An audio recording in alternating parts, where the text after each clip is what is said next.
Fans are always on the edge of their seats when it comes to the intense rivalry between Randall Cunningham and Lawrence Taylor, making it one of their top favorite aspects after the game itself. Beginning with Randall Cunningham was born in Santa Barbara, California in 1963 and graduated from Santa Barbara High School in 1981. During his senior year, he guided his team to a league title and the CIF finals. Additionally, he participated in track and field at SBHS, excelling in the high jump, while his older brother Frank was the state champion in the shot put. Following high school, Cunningham enrolled at the University of Nevada, Las Vegas, UNLV. He earned recognition as a punter on the college football All-America team in both 1983 and 1984. In 1984, his senior season, he led the UNLV Rebels to an impressive 11-2 record, which was later adjusted to 0-13 due to the discovery that several players were ineligible. Cunningham, drafted by the Philadelphia Eagles in the second round of the 1985 NFL Draft, quickly showcased his remarkable scrambling ability despite initial struggles with accuracy. Under the coaching of Buddy Ryan in 1986, Cunningham became the Eagles' starting quarterback due to injuries to the incumbent Ron Jaworski. By 1987, he solidified his position as the starter. Cunningham reached elite status in 1988, becoming the first black quarterback elected as a starter in the Pro Bowl. He led the Eagles to the NFC Eastern Division Championship and set playoff franchise records in passing yards during the Fog Bowl playoff game against the Chicago Bears. In 1989, he set a franchise record for pass attempts in a regular season game. Cunningham's athleticism was further highlighted when he threw a 95-yard touchdown pass against the Buffalo Bills. He also recorded the second most rushing yards ever for a quarterback at the time. However, Cunningham's career faced a setback in 1991 when he suffered a season-ending ACL injury. Despite a successful return the following season, injuries and a shift in offensive strategy led to his benching in 1994. Feeling unappreciated, he retired from football after the 1995 season. Cunningham left Philadelphia ranking third in rushing yards and second in passing yards in Eagles history. He still holds franchise records for yards per rush attempt, sacks taken, and yards per pass attempt in playoff games. Cunningham made a comeback to the NFL in 1997 with the Minnesota Vikings, reuniting with former teammate Chris Carter. In his first season, he led the Vikings to a dramatic playoff victory against the New York Giants, but fell short in the divisional round against the San Francisco 49ers. His peak came in 1998 when he guided the Vikings to a remarkable 15-1 regular season record. Cunningham's stellar performance included 34 touchdown passes and a league-leading passer rating of 106.0. He formed a potent offensive combination with receivers like Carter and rookie Randy Moss. Despite setting records, the Vikings suffered a heartbreaking loss to the Atlanta Falcons in the NFC Championship game, missing out on the Super Bowl. However, Cunningham's success waned in the following season, leading to his benching in favor of Jeff George after a string of interceptions. With Dante Culpepper taking over as the starter in 2000, Cunningham was released from the team. Cunningham's journey in the NFL continued in 2000 when he signed with the Dallas Cowboys as backup to Troy Aikman. However, when Aikman suffered season-ending concussions, Cunningham stepped up as the starting quarterback, though the team struggled with a 1-2 record under his leadership. One memorable moment was his return to Philadelphia, where he received a mixed reception from Eagles fans. In 2001, Cunningham joined the Baltimore Ravens, reuniting with coach Brian Billick. Despite initially being intended as the third-string quarterback, he earned the backup position behind Elvis Grbac and went 2-0 as a starter. After a brief stint with the Ravens, Cunningham officially retired as an Eagle in 2002. Throughout his 16-year career, he amassed impressive stats, including over 29,000 passing yards, 207 touchdowns, and nearly 5,000 rushing yards with 35 rushing touchdowns. He retired as the NFL's all-time leader in rushing yards and carries for a quarterback, a record later broken by Michael Vick. Moving towards Lawrence Taylor.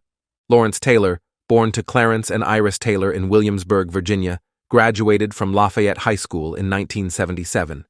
He then attended the University of North Carolina at Chapel Hill, where he initially played as a defensive lineman before transitioning to linebacker in 1979. Taylor's standout performance in his final collegiate year in 1980, which included 16 sacks and numerous defensive records, earned him recognition as a consensus first-team All-American and the Atlantic Coast Conference Player of the Year. Known for his intense and aggressive style of play, Taylor left a lasting impression on the coaching staff at UNC. In the 1981 NFL Draft, Lawrence Taylor was highly sought after, with 26 out of 28 NFL general managers preferring him as the top pick. However, the New Orleans Saints, who held the first pick, opted for George Rogers instead. This decision left the New York Giants with the opportunity to select Taylor as the second overall pick. Despite initial reservations about playing for New York, Taylor embraced the opportunity after receiving support from Giants players and coaches, including Harry Carson. Taylor quickly made an impact during training camp, earning the nickname Superman from teammates due to his extraordinary talent and performance on the field. His remarkable abilities were evident in his NFL exhibition debut, where he recorded 2 sacks against the Chicago Bears.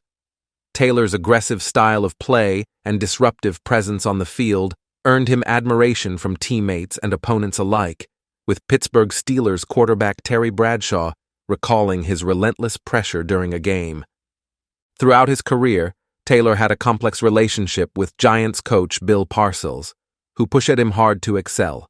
Despite initial friction, Parcells recognized Taylor's talent and appreciated his tenacity, acknowledging his mean streak in private conversations.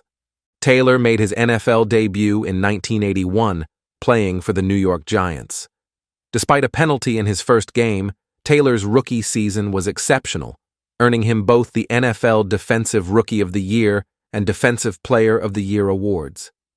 His arrival significantly bolstered the Giants' defense, leading to a notable reduction in points allowed compared to the previous season. In the 1982 season, marked by a player's strike, Taylor showcased his exceptional skills with a memorable interception returned for a touchdown against the Detroit Lions. He continued to dominate, earning his second consecutive Defensive Player of the Year award. Under new head coach Bill Parcells in 1983, Taylor faced challenges, including a holdout and playing out of position due to team struggles.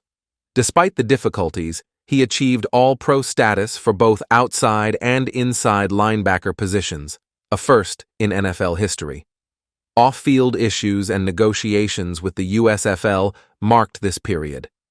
The Giants improved in 1984, with Taylor continuing his stellar performance, securing his 4th All-Pro selection. The 1985 season saw Taylor's impact on full display, leading the NFL in sacks and contributing to memorable moments like his sack of Joe Theismann, resulting in a career-ending injury.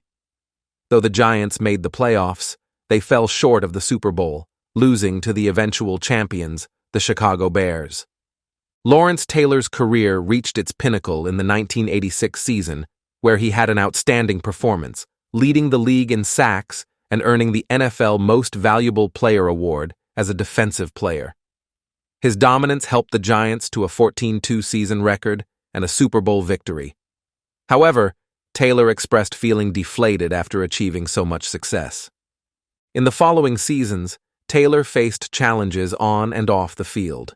Despite personal issues, he continued to excel, demonstrating resilience and dedication to his team. His performance remained remarkable, even amid controversies and injuries. Taylor's impact on the Giants was profound, leading them to multiple playoff appearances and memorable victories. As his career progressed, Taylor's production declined due to injuries and changing team dynamics. Despite this, he remained a formidable force on the field until his retirement in 1994. Throughout his illustrious career, Taylor accumulated numerous accolades, solidifying his legacy as one of the greatest defensive players in NFL history.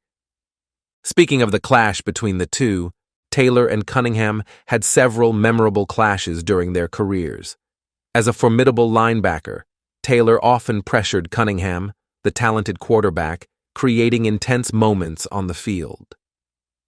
These matchups were eagerly anticipated by fans, as they showcased the battle between Taylor's defensive prowess and Cunningham's offensive skills. While there were no personal conflicts between them off the field, their on-field duels added an extra level of excitement to their respective teams' matchups. During games between the Giants and the Eagles, Taylor and Cunningham faced off. Taylor, a tough defender, tried to catch Cunningham, who was quick and tricky as a quarterback. In one memorable moment, Taylor chased after Cunningham. Taylor was known for being aggressive, while Cunningham was known for dodging tackles. Taylor moved fast, but Cunningham dodged him, showing how good he was at escaping. This clash showed their skills and made fans excited. Also, before I forget, have you guys subscribed yet? If not, quickly do so, because surely you do not want to miss any further videos. Taylor and Cunningham respected each other's skills during their games. Taylor admired Cunningham's athleticism and quarterback abilities, seeing him as a strong opponent. Cunningham also respected Taylor as a powerful linebacker who influenced the game.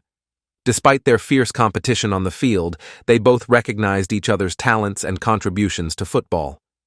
The rivalry between Taylor and Cunningham shows us that competition can be a positive force, motivating us to strive for excellence and give our best efforts.